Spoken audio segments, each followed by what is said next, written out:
Good evening, I'm Norah O'Donnell, and thank you for being with us. President Biden is about to leave the White House to head to Capitol Hill to deliver a critical address to the nation before what may be the largest TV audience he'll get this election season.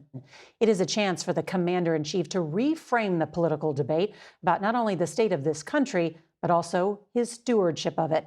Earlier today, I went to the White House for a conversation with the president about what he'll talk about. He is eager to engage politically with Republicans.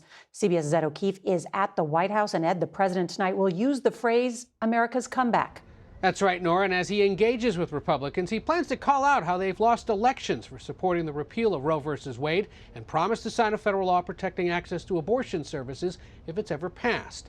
The president's also planning to take at least a few jabs at his likely Republican opponent, Donald Trump. President Biden has spent the past year touting a strong economy. Wages are up more than prices. Unemployment has reached historic lows. But polls show most voters aren't feeling it. Inflation, though down in recent months, has soared on his watch.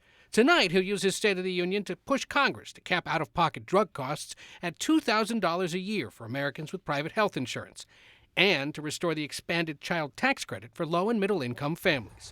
The president also plans to touch on immigration, an area where he's vulnerable and under constant attack by former President Donald Trump.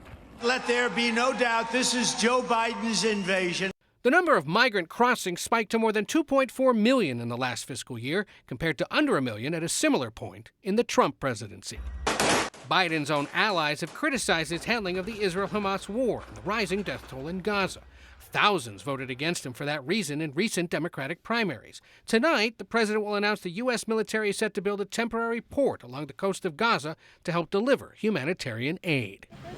White House officials say the president's also expected to draw contrast with Trump, especially on the subject of reproductive rights, with IVF patients and fertility doctors expected in the audience.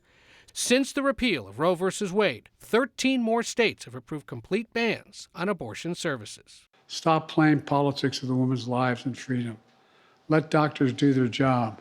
Kate Cox, who was blocked by the Texas Supreme Court from terminating a non-viable pregnancy, is scheduled to be in the First Lady's box. With the president's age a major concern for voters, his performance tonight will be closely watched. We can all see Joe Biden's weakness. Trump's super PAC released this blistering ad this morning, timed to tonight's speech. And with hundreds of Trump allies in the House chamber tonight, Speaker Mike Johnson told CBS Mornings he advised his members to be professional. We've been trying to turn the temperature down here. Now, according to excerpts of the speech, the president will include a riff on his age and Trump's. He'll say his long public life has taught him to embrace themes like freedom and democracy.